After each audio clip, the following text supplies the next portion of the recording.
तो दोस्तों, आप लोगों का स्वागत है रोचक तथ्य यूट्यूब चैनल में।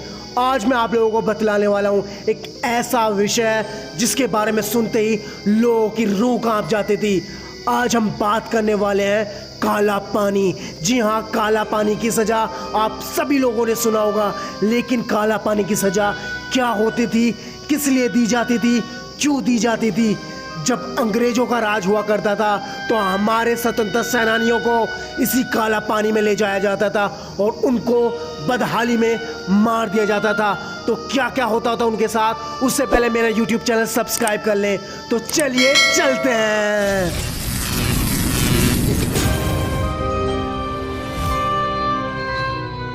पानी एक ऐसी सजा जिसमें इंसान या तो तड़प तड़प के अपनी जान दे देता था या फिर उसको फांसी के फंदे पे टांग दिया जाता था।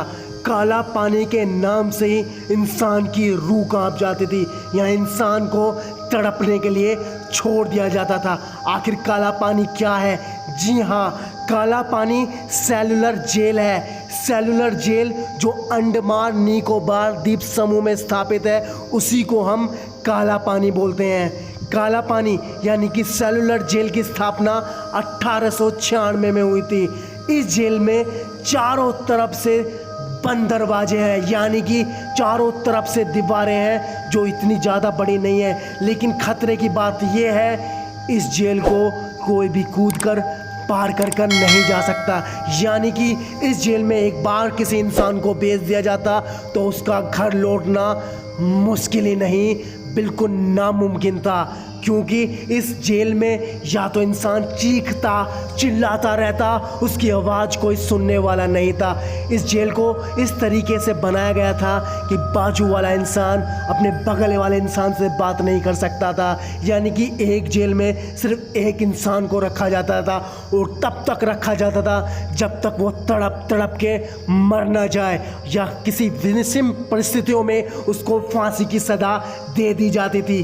कभी कभी सुनने में ये आया है, इस जेल की दीवारों ऐसी होती थी कि जिसके कारण लोग यहाँ से भागने की कोशिश तो करते, यानी कि ज़्यादा बड़ी दीवार ना होने के कारण लोग इस पे भागने की कोशिश करते, कूदने की कोशिश करते, लेकिन भाग नहीं पाते। इसके पीछे का राज ये है, एक बार 236 लोग यानी कि हमारे 236 लोगों ने इस जेल की दीवार कूदकर पानी में तैरते हुए यहाँ से भागने की कोशिश की, लेकिन क्या हुआ, वो इतनी दूर तक तैर नहीं पाए। इस जेल का मॉडल ऐसा है कि इंसान इसमें आ तो जाता है लेकिन निकलना भारी होता है। समुद्र के बीचों बीच होने के कारण इसमें से इंसान भाग नहीं पाता।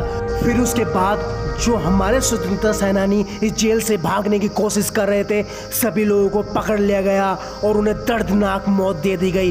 कुछ को काल कोठरी में बंद कर बिच्छुओं सांपों से खिलाया गया, कुछ को चूहों से कटवाया गया और कुछ को सीधा फांसी के फंदे पे टांग दिया गया। अब मैं बात करने वाला हूँ 1930। जी हाँ, भगत सिंह के सहयोगी महावीर सिंह जी भी इसी जेल में लाया गया। उन्होंने यहाँ की परिस्थितियों को देखकर जो यहाँ स्वतंत्रता सेनानियों के साथ होता था, उन्होंने उसका विद्रोह किया। उन्होंने भूख हड़ताल की। कुछ दिनों के बाद उनको ज़बरदस्ती दूध पिलाकर मार दिया गया और उनकी लाश को पत्थर से बांधकर इसी समुद्र में फेंक दिया गया। कितने ऐसे स्वतंत्रता सेनानी होंगे जिनको मार मार के या तो इनकी दीवारों में चिन दिया जाता था या फिर समुद्र में फेंक दिया जाता था। उसके बाद भी अगर कोई इंसान बच जाता या उस जेल में होता तो उसे कोलू पिसवाया जाता, यानी कि तेल निकलवाया जाता और कोड़ों की बरसात करते और फांसी पे टांग देते। जापान ने कुछ परिस्थितियों के बाद इस जेल पे कब्जा कर लिया, जिससे कुछ हिंदुस्तानियों को यहाँ से छुटाया गया। लेकिन 1945 के द्वितीय विश्व युद्ध के बाद एक बार फिर अंग्रेजों ने इस जेल पे कब्जा कर लिया। अब मैं आपको बताने वाला हूँ कुछ ऐसे स्वतंत्रता सेनानी जिन्होंने अपने आप को बलिदान कर दिया इस जेल के अंदर।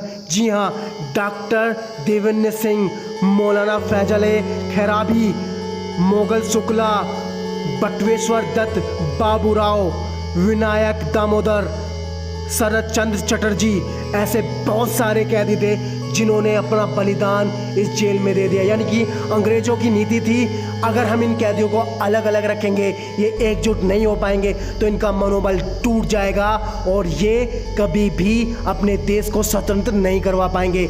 इस फूट डालो राजनीति के तहत अंग्रेजों ने हमारे देश पे कब्जा करा, वही नीति इन्होंने इस जेल में अपनाई और हमारे सभी स्वतंत्रता सेनानी जो भी विद्रोह करता उसे इस काला पानी की सजा दे दी जाती, इस काला पानी में बेच दिया जाता तड़पने के लिए। इतना कुछ सहन होने के बाद भी 15 अगस्त 1947 को हमारा देश आज़ाद हुआ और आज इस सेलुलर जेल जिसमें हमारे इतने सारे स्वतंत्रता सेनानियों का बलिदान गया, इसे राष्ट्र चिन्ह के रूप में यानी कि एक राष्ट्र धरोहर के रूप में माना जाता है और इसे संजो के रखा हुआ है। आज भी इस जेल में जाते हैं तो लोगों की रूह कांप जाती है। तो ऐसी ही रोचक जानकारी के लिए सब्सक्राइब करें मेरा YouTube चैनल। मिलते हैं नई जानकारी के साथ।